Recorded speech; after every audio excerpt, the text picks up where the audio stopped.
സമയത്ത് തന്നെ ഒരു പരാതിയും വരുന്നതിന് മുമ്പേ മറ്റൊരു രാഷ്ട്രീയ പ്രസ്ഥാനവും സ്വീകരിക്കാത്ത തരത്തിലൊരു നിലപാട് കോൺഗ്രസ് പാർട്ടി അക്കാര്യത്തിൽ സ്വീകരിച്ചിട്ടുണ്ട്. കോൺഗ്രസ് പാർട്ടി ഇത് മാറ്റിക്കൊടുക്കുക. അവർ പറയുന്നു കോൺഗ്രസ് പാർട്ടി രേഖാമൂലം പാർട്ടിക്ക് ഒരു പരാതിയും ലഭിക്കുന്നതിന് മുമ്പ് തന്നെ യൂത്ത് കോൺഗ്രസിൻ്റെ സംസ്ഥാന അധ്യക്ഷ പദവിയിൽ നിന്നും അതുപോലെ തന്നെ പാർട്ടിയുടെ അംഗത്വത്തിൽ നിന്നും ശേഷം പാർലമെൻ്ററി പാർട്ടിയിൽ നിന്നും അദ്ദേഹത്തെ മാറ്റി നിർത്തുന്ന ഒരു സമീപനമാണ് കോൺഗ്രസ് സ്വീകരിച്ചത്. അത് ഒരാക്ഷേപം മാത്രം ഉയർന്ന സാഹചര്യത്തിൽ മറ്റൊരു രാഷ്ട്രീയ പ്രസ്ഥാനവും കേരളത്തിൽ പ്രത്യേകിച്ച് നിലവിൽ പല ആക്ഷേപങ്ങളും നിൽക്കുന്ന കാലത്തും എടുക്കാത്തൊരു സമീപനം അതിനെ സംബന്ധിച്ച് കോൺഗ്രസ് സ്വീകരിച്ചിരുന്നു. അതിൻ്റെ ശേഷമാണ് രേഖാമൂലം ഒരു പരാതി പോലീസിൻ്റെ നടപടികൾക്കായി സമർപ്പിക്കപ്പെട്ടതും പോലീസ് നടപടികൾ ആരംഭിച്ചതും. അപ്പോൾ കോൺഗ്രസ് എടുത്ത സമീപനം നിയമപരമായി അക്കാര്യങ്ങൾ മുന്നോട്ട് പോകുന്നതിന് തടസ്സം നിൽക്കാൻ കോൺഗ്രസ് ഇല്ല, നിയമപരമായ കാര്യങ്ങൾ മുന്നോട്ട് പോട്ടെ എന്നുള്ള സമീപനമാണ് കോൺഗ്രസ് സ്വീകരിച്ചത്. അതിന് ശേഷം പാർട്ടിക്ക് ഒരു പരാതി ലഭിക്കുന്നൊരു സാഹചര്യം ഉണ്ടായി. പാർട്ടിക്ക് ലഭിച്ച പരാതിയും അതൊരു പാർട്ടി കമ്മിറ്റി അന്വേഷിക്കാനൊന്നും തീരുമാനിച്ചില്ല. DGPക്ക് ആ പരാതി KPCC പ്രസിഡന്റ് തന്നെ ഫോർവേഡ് ചെയ്തു. അതും നിയമപരമായി മുന്നോട്ട് പോട്ടെ എന്നുള്ള നിലപാട് കോൺഗ്രസ് പാർട്ടി സ്വീകരിച്ചു. ഇന്നും ഇന്നലെയൊക്കെയായി കഴിഞ്ഞ ദിവസം ഞാൻ നിങ്ങളെ കണ്ടപ്പോഴും പാലക്കാട് നിന്ന് മാധ്യമങ്ങളെ കണ്ടപ്പോഴും എന്നോട് ചോദിച്ചപ്പോഴും ഞാൻ പറഞ്ഞ മറുപടി അടുത്ത സ്റ്റെപ്പ് എന്താണെന്നുള്ളത് കോൺഗ്രസ് ആലോചിക്കുന്നുണ്ട്. കോൺഗ്രസ് അത് ആലോചിച്ചു. നേതൃത്വം KPCC പ്രസിഡന്റ് പാർട്ടി നേതൃത്വമായിട്ട് കൺസൾട്ട് ചെയ്തു, പാർട്ടി നേതൃത്വമായിട്ട് തീരുമാനിച്ചു, ഹൈക്കമാൻഡുമായിട്ട് ആലോചിച്ചു. ആ ആലോചിച്ചതിൻ്റെ അടിസ്ഥാനത്തിൽ രാഹുൽ മാങ്കൂട്ടത്തലിനെ ഇപ്പോൾ പാർട്ടിയിൽ നിന്ന് പുറത്താക്കാനുള്ള തീരുമാനം കോൺഗ്രസ് എടുത്തു. ഞാൻ കഴിഞ്ഞ ദിവസം കണ്ടപ്പോഴും പറഞ്ഞു, പാർട്ടിയിൽ നിന്ന് ഐസൊലേറ്റ് ചെയ്തിട്ടുള്ള ഒരു എക്സിസ്റ്റൻസ് ഇത്തരം കാര്യങ്ങളിൽ എൻ്റെ നിലപാടുകൾക്കില്ല. പരിപൂർണമായും ഞാനൊരു പാർട്ടിക്കാരനാണ്. ഞാനതിന് മുമ്പും പറഞ്ഞിട്ടുണ്ട്, ഈ എടുത്ത നടപടികളിലൊന്നും അതിനൊരു തരത്തിലുമുള്ള വിഘാതം സൃഷ്ടിക്കുന്ന നിലപാടുകൾ ഞങ്ങളാരും കൈക്കൊണ്ടിട്ടില്ല. പാർട്ടി കൂട്ടായിട്ട് ആലോചിച്ചെടുത്ത തീരുമാനമാണ്.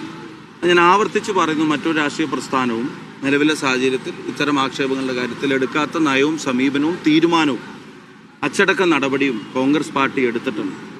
അത് എന്ത് സാങ്കേതികത അതിന് പറഞ്ഞാലും അത് മറ്റൊരു രാഷ്ട്രീയ പ്രസ്ഥാനത്തിനും അക്കാര്യത്തിൽ കോൺഗ്രസിനെ വിമർശിക്കാനുള്ള ഒരു സാഹചര്യമില്ല.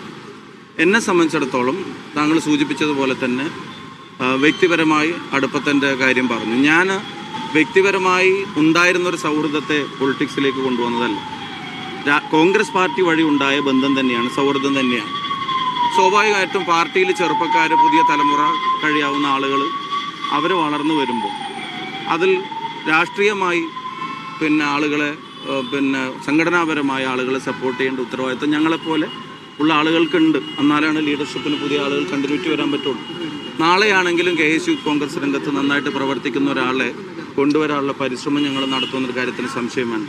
പക്ഷെ വ്യക്തിപരമായി ഓരോരുത്തരിലേക്കും നമ്മൾ ചൂഴ്ന്നിറങ്ങിയിട്ടില്ല. അവരുടെ രാഷ്ട്രീയത്തെയാണ് നമ്മൾ പിന്തുണക്കുന്നത്, നമ്മൾ സപ്പോർട്ട് ചെയ്യുന്നത്. ഒരു സംഘടനാ പ്രവർത്തനത്തെയാണ്, ഓർഗനൈസേഷൻ ഓപ്പർച്യൂണിറ്റീസും അതിൻ്റെ പേരിലുള്ള മറ്റ് അവസരങ്ങൾക്കും ആണ് നമ്മൾ സപ്പോർട്ട് കൊടുക്കുന്നത്. അല്ലാതെ വേറെ തരത്തിലുള്ള പ്രവർത്തനങ്ങൾക്ക് ഈ പറഞ്ഞതുപോലെയുള്ള സപ്പോർട്ടല്ല നമ്മൾ കൊടുത്തത്. ഞാൻ യൂത്ത് കോൺഗ്രസിനകത്താണെങ്കിലും പാർട്ടിക്കകത്താണെങ്കിലും തെരഞ്ഞെടുപ്പിലാണെങ്കിലും ഒക്കെ ഒരു പുതിയ ഞങ്ങൾക്കൊക്കെ ശേഷം കടന്നു വരുന്ന തലമുറയിൽ ഞാൻ കഴിഞ്ഞ ദിവസം വേറെ ഇൻ്റർവ്യൂവിൽ പറഞ്ഞു, ഇനി ഒരുപാട് ചെറുപ്പക്കാർ വളർന്നു വരുന്നുണ്ട് കോൺഗ്രസ്സിൽ. അത്തരം ആളുകൾക്ക് ഞങ്ങളെ കൊണ്ടാവുന്ന വിധം ഓർഗനൈസേഷനിൽ തെരഞ്ഞെടുപ്പ് രംഗത്തെ സപ്പോർട്ടുകൾ ചെയ്യാം. പിന്നെ ഇങ്ങനെ ക്രിമിനലായിട്ടുള്ള ഒഫൻസീവായിട്ടുള്ള പരാതികളോ ആക്ഷേപങ്ങളോ അത്തരം പരാതികളൊന്നും ഇത്തരം ഒരു ക്രിമിനൽ പശ്ചാത്തലമുള്ള പരാതികളോ നടപടിക്ക് വേണ്ടിയുള്ള പരാതികളൊന്നും ആ സമയത്തൊന്നും ഞങ്ങളുടെ വഴിക്ക് വന്നിട്ടില്ല. ഞാൻ പറഞ്ഞ അതാ ഞാൻ പറഞ്ഞത്. ഞാൻ അത്തരം ഒരു സാഹചര്യത്തിലൊന്നും അത് അയാളുടെ സംഘടനാ പ്രവർത്തനത്തെയാണ്, രാഷ്ട്രീയ പ്രവർത്തനത്തെയാണ് പിന്തുണച്ചിട്ടുള്ളൂ. അതിനാണ് സപ്പോർട്ട് കൊടുത്തിട്ടുള്ളത്. അപ്പം ഞാനതാണ് ക്ലിയറായിട്ട് ഞാൻ പറഞ്ഞല്ലോ. ഞങ്ങൾക്ക് വ്യക്തിപരമായ അത്തരം ഇപ്പം പറയപ്പെടുന്ന ആക്ഷേപങ്ങളെ സംബന്ധിച്ചുള്ള കാര്യങ്ങളിലുള്ള പിന്തുണയല്ല, ഓർഗനൈസേഷനിൽ സംഘടനാ രാഷ്ട്രീയ കാര്യങ്ങളിലുള്ള പിന്തുണയെ കൊടുത്തിട്ടുള്ളൂ. അതാണ് ആ നിലക്കുള്ള അവസരങ്ങൾ പുതിയൊരാൾക്ക് കിട്ടണമെന്നേ ആഗ്രഹിച്ചിട്ടുള്ളൂ. പിന്നെ ഇനിയിപ്പം MLA സ്ഥാനത്ത് തുടരണോ വേണ്ടയോ എന്നുള്ള ചോദ്യം ചോദിച്ചു. കോൺഗ്രസ് എടുക്കേണ്ട എനിക്ക് പരാതികളായിട്ട് ഞാൻ പറഞ്ഞല്ലോ, പരാതികളായി ഇങ്ങനൊരു ക്രിമിനൽ ഒഫൻസീവ് സ്വഭാവമുള്ള പരാതികളായി രേഖാമൂലം KPCക്കോ ഞങ്ങൾക്കോ അത്തരത്തിലൊരു പർട്ടിക്കുലർ സ്പെസിഫിക് ആയിട്ടുള്ള പരാതികൾ ആയിട്ട് കംപ്ലൈൻ്റ് ആയിട്ട് അത്തരം കാര്യങ്ങൾ ഉയർത്തപ്പെട്ടിരുന്നില്ല. ഇനി എന്താണെങ്കിലും ഞാൻ ഒരു കാര്യം പറയാം, ഇങ്ങനെയൊന്നുമുള്ള നടപടികൾ ഇത്തരം കാര്യങ്ങളിൽ മറ്റൊരു രാഷ്ട്രീയ പ്രസ്ഥാനവും എടുത്തിട്ടില്ല.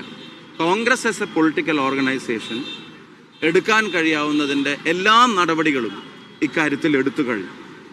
ആ എടുത്ത പാർട്ടിയുടെ തീരുമാനത്തിൻ്റെ ഗ്രേസിനെ മറ്റ് രാഷ്ട്രീയ പ്രസ്ഥാനങ്ങൾ സ്വീകരിക്കാത്ത നയത്തെ അതിനെ പരിപൂർണമായി അവഗണിക്കുന്ന തരത്തിൽ ഉള്ള വാർത്തകളാണ് പലപ്പോഴും ഡെവലപ്പ് ആവുന്നതും നിങ്ങൾ കൊടുക്കുന്നതും.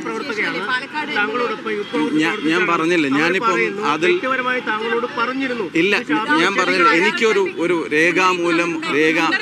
രേഖാമൂലം ഒരു പരാതി, ഇങ്ങനെ ഒരു ക്രിമിനൽ ഒഫൻസീവ് സ്വഭാവമുള്ള തരത്തിലേക്കുള്ള ഒരു പരാതിയുടെ പശ്ചാത്തലങ്ങളല്ല.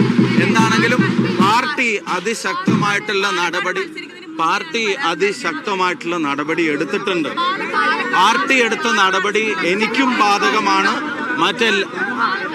പാർട്ടി എടുത്ത നടപടി എല്ലാവർക്കും ഒരുപോലെ അത് അതിൽ നിന്ന് ഐസൊലേറ്റ് ചെയ്തിട്ടുള്ള ഒരു എക്സിസ്റ്റൻസ്, പാർട്ടി നടപടിയും പാർട്ടി തീരുമാനത്തിൽ നിന്നും ഐസൊലേറ്റ് ചെയ്തിട്ടുള്ള ഒരു എക്സിസ്റ്റൻസ്